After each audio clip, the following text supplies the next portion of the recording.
Bonjour! 3 informations principales dans cette vidéo. 1. Anecdote de malade. 2. Collaboration avec Verytoon, plateforme française de webtoon, on vous en parle plus tard. 3. Verytoon vous offre un concert sur notre chaîne. Gratuit. Ce samedi 30 janvier, il va y avoir un groupe de femmes exceptionnelles qui n'est autre que Dreamcatcher. Des anecdotes de fou malade qui arrivent dans quelques secondes après vous avoir présenté la plateforme Verytoon. Je fais la musique de pub. Donc Verytoon, c'est une application française de webtoon coréen. Vous savez qu'on porte un amour particulier au webtoon. On est tout le temps en train d'en lire. Et du coup, quand les éditions Delcourt nous ont dit on lance notre propre application avec plein de webtoons qui vont arriver dans l'année, on s'est dit trop cool. Il y aura entre autres Solo Leveling ou encore Qu'est-ce qui cloche avec la secrétaire Kim. Qu'est-ce qui cloche avec la secrétaire Kim, c'est entre autres le drama What's Wrong with Secretary Kim avec Park Seo-joon, vous savez. On l'embrasse, on sait qui regarde cette vidéo. Donc on est vraiment très heureuse de pouvoir collaborer avec eux. En plus de ça, on a un code qui s'affiche juste ici, qui vous donne 20 coins gratuits. Si vous voulez aller lire les webtoons déjà qui sont déjà en ligne, sachant qu'il y en a un toutes les semaines, un nouveau, et bien grâce à notre code, vous pouvez déjà aller voir un peu plus quoi. Et en plus de ça, ils sont tellement cool qu'ils organisent un concert sur cette chaîne, samedi 30 à 14 h. Vous aurez la chance, et nous aussi, de voir Dreamcatcher en exclusivité pour notre chaîne, produit par HXL Event, les potes. Donc on vous attend nombreux et nombreuses. Pour une fois on vous demande quelque chose, vraiment, c'est la seule fois on vous demandera je pense, ouais. Peut-être pas. On a besoin de vous ce jour-là, on a envie que vous kiffiez aussi, on a envie de kiffer avec vous, donc vraiment, soyez présents. Cette longue intro étant faite, on va passer aux anecdotes qui sont vraiment incroyables. Dans cette vidéo anecdote, vous aurez, pour ceux qui nous suivent depuis Séoul, la réponse de qui a offert les fleurs à Samia. Donc on va commencer avec la première anecdote. Let's go to the vidéo. Ah non, c'est pas nous. C'est l'histoire de Théo. Théo est en Corée pour un PVT et il est avec sa meilleure pote Anaïs, qui sont meilleurs potes depuis. Ils se voient en Corée et décident de rejoindre une autre pote, si je me trompe pas, au Japon. Il s'avère que leur avion est très tôt le matin, ils se réveillent complètement éclatés, rien ne va. Ils vont à l'aéroport, 1h30 en avance, ils ne loupent pas leur avion parce que c'est pas ça l'histoire. Théo décide, tête dans le cul, d'aller fumer une petite cigarette et dit à Anaïs: ciao, je m'en vais, je pars 10 minutes, je reviens bientôt. Qui part, il va rejoindre son petit fumoir, etc. à l'aéroport. Il voit à travers la vitre beaucoup de gens. Et il aperçoit des gens stylés au plein milieu, enfin très bien habillés, beaucoup de paparazzi, beaucoup de flash, etc. Il sort de son fumoir et il se fait bousculer par la foule de gens. Il est déjà en mode genre, s'il vous plaît. Et il reçoit un message de sa pote Anaïs qui l'attend un peu plus dans l'aéroport. Elle lui envoie un message, elle lui dit: mec, t'es où? Qu'est-ce que tu fais? Je sais pas si t'as vu ce qui se passe. Toi, il est en mode genre oui, je viens de faire bousculer, je vois qu'il y a des gens, mais je capte pas qui c'est. Et elle lui répond: c'est Stray Kid. Petite pause, petite vidéo.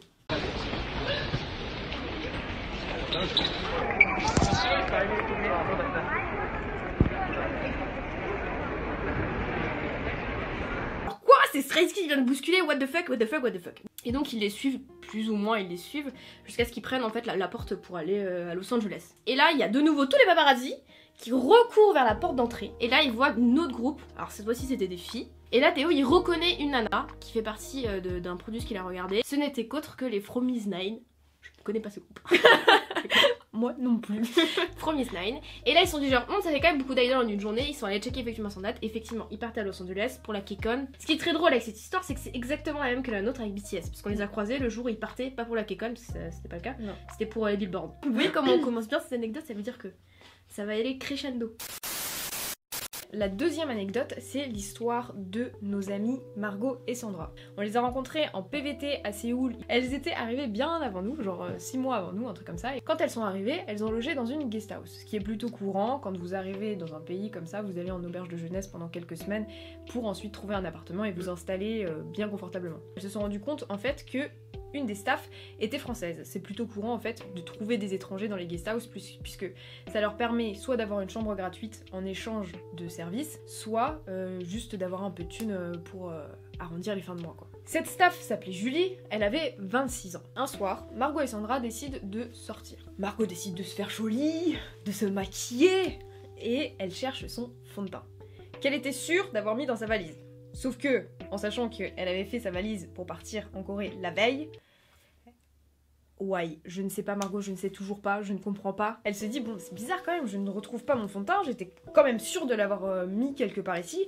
Je vais quand même appeler ma mère pour voir si je l'ai pas oublié dans ma chambre. Non, tu ne l'as pas oublié à la maison, il n'est pas là. Margot elle se pose quand même des questions. Qui c'est qui me volerait mon fond de teint dans une guest house en sachant que la plupart c'est des étrangers et que je suis ultra pâle de peau? C'est là que l'histoire devient intéressante. La staff Julie traînait beaucoup aussi avec une autre française, du coup l'autre française qui hébergeait dans la guest house, qu'on va appeler Morgane. Et ces deux françaises sortaient énormément ensemble. Morgane remarquait quand même que Julie, à chaque fois qu'elle se présentait à quelqu'un de nouveau, à un nouveau garçon, elle donnait un prénom différent.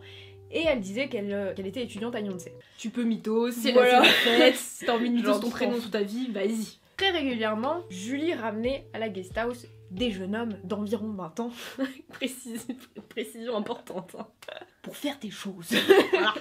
Un matin, Julie annonce à Margot et Sandra qu'en fait, elle prend ses clics et ses claques et qu'elle va bosser dans une autre guest house du même propriétaire qui l'embauchait dans la guest house actuelle. Donc les filles ne se posent pas plus de questions que ça, elles la laissent partir. Margot et Sandra, un peu enquêtrices dans l'âme, elles avaient découvert entre autres que cette Julie faisait héberger des gens dans la guest house en les faisant payer par liquide. Un peu plus tard, un matin, le patron de la guest house vient voir Margot et Sandra pour leur demander où est Julie. Margot et Sandra lui expliquent que elle s'est barrée pour aller bosser dans une autre guest house. Le patron, choqué, elle travaillait toujours pour moi. Margot et Sandra comprennent très vite qu'elle avait mis l'argent dans ses poches et qu'elle s'était vite fait barrer. Le patron essaye de la retrouver quand même parce qu'elle s'est barrée avec beaucoup d'argent. C'est finalement par le contact du patron de la guest house qu'ils arrivent à atteindre cette Julie et qu'ils découvrent la vérité.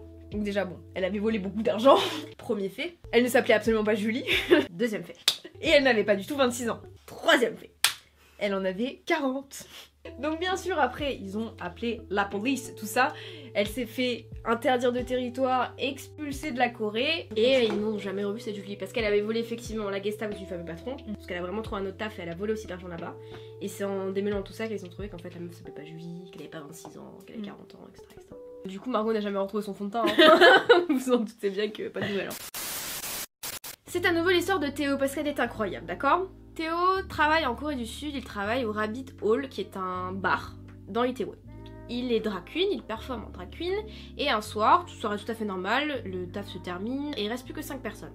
Lui, son ex, sa grand-mère drag et 2 autres potes. Sa grand-mère drag qui adore faire les after parties leur dit on va aller dans un endroit, c'est dangereux, mais j'aime le danger. Elle emmène tout le monde dans ce fameux endroit qui est... Il nous explique dans le quartier rouge de Séoul un peu, apparemment ce sera Itaewon, je pourrais pas vous dire exactement, bref, ça craint un petit peu. Et Théo, il explique que voilà, quand sa grand-mère drague est bourrée, c'est vraiment genre, je cite, la reine d'Angleterre avec 5 grammes dans le sang. Les 5 personnes prennent un taxi et se retrouvent devant ce bar. La grand-mère drague fait une petite réunion avant de rentrer dans le bar, petit conseil de guerre, et elle leur dit... On reste tous ensemble, personne ne se sépare, ne regardez personne dans les yeux, si on se bat, on se bat ensemble. C'est bon? Ça vous met dans l'ambiance? Théo il est comme ça, d'accord? Théo il flippe. Il nous explique que l'ambiance elle est vraiment pas descriptive, c'est hyper bizarre, c'est hyper sombre, la moquette elle est rouge foncé, enfin bref c'est cliché, t'as l'impression que c'est vraiment genre l'endroit très ghetto entre guillemets, en mode il y a tout, plein de trafic qui se font là-dedans, tu vois. Mais sa grand-mère drague elle connaît plein de gens là-bas. Donc elle parle à plein de gens, etc. Et finalement il se pose dans un endroit où il voit tout le monde. Mais rappelez-vous, on doit regarder personne dans les yeux. Hein. Il dit qu'à un moment il perd tout le monde. On reste tous ensemble, rappelez-vous hein. Son ex lui dit t'inquiète pas, je vais aller chercher les gens. Il a fait ça va pas la tête, tu restes ici, tu ne bouges pas. Bref, entre temps il se fait interpeller par des meufs, enfin ça devient très chelou quoi, c'est ambiance chelou. Puis à un moment son ex, qui est bien rouge, lui dit j'ai envie d'écouter de la musique. Son ex il va voir le DJ d'Ether, il lui demande de passer iZone. Pas sûr de la prononciation encore une fois. iZone c'est un groupe de K-pop, d'accord? Théo, il est choqué, il dit pourquoi tu veux écouter iZone? Attendez, je suis obligée de prendre mon PC parce que celle-là, la phrase, c'est vraiment celle qui m'a sorti. Mais mec, on n'est pas dans un bar gay, on est dans un bar ghetto sa mère. La soirée se termine plus ou moins bien, pas de mort, clairement. Parce que la grand-mère drague précise quand même qu'il y a des couteaux qui traînent et tout, bref. Et finalement, même si c'est promis qu'il n'y retournerait jamais, il a fini par y retourner vers la fin de son séjour, s'il dit pas de bêtises, avec sa grand-mère drague qui adorait cet endroit. Il y allait une dernière fois, mais il n'y est plus jamais retourné parce que c'était trop creepy. Dernière histoire, la fameuse histoire de Samia, notre coloc.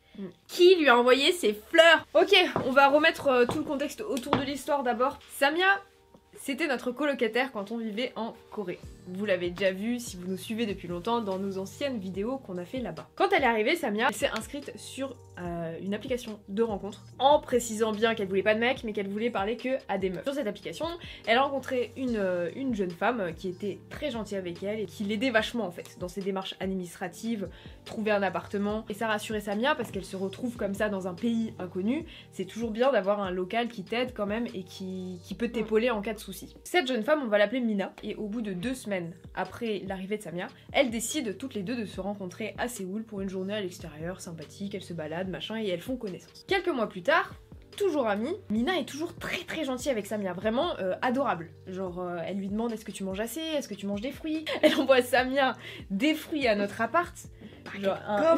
Genre une barquette de fraises énorme. C'est dit putain, elle est sympa quand même la pote de Samia. Sympa ta pote, hein. Samia se dit putain mais c'est fou quand même l'hospitalité des Coréens comme ça, à toujours vouloir t'aider, à vouloir t'offrir des choses et tout. Le temps passe encore, et elle a de nouveau rendez-vous avec Mina, et elle décide d'aller à une espèce d'événement, genre à une espèce de grosse fontaine comme ça qui fait de la lumière, qui est de la musique. Comme Samia dormait chez Mina la veille, elles y vont ensemble à cette fontaine et elles prennent l'ascenseur pour sortir de l'immeuble quoi. Dans cet ascenseur se passe un moment un peu gênant, il n'y avait pas de discussion autour, mais Mina regarde Samia et lui dit « Samia, je t'aime beaucoup ». Juste à préciser qu'elles ont échangé des discussions sur les mecs quelques temps après, comme des copines en fait. Et elle savait juste que Mina elle aimait pas trop les mecs, ça l'a saoulée. Comme beaucoup de meufs. Comme beaucoup de meufs en fait au final, tu et vois. de gars. Voilà, grave, mais c'est pas poser plus de questions. Tu sais qu'il y a une différence de culture, donc t'es là en mode ouais, peut-être qu'ils aiment bien faire des déclarations comme ça. Ouais, grave. Limite, tu restes un peu naïf sur le coup. Puis elles vont à cet événement de fontaine, de musique, tout ça là. Et elles vont pour prendre le métro, donc Samia devait rentrer à l'appart. Et Mina devait rentrer chez elle. Sur le chemin du métro, elles se tiennent la main.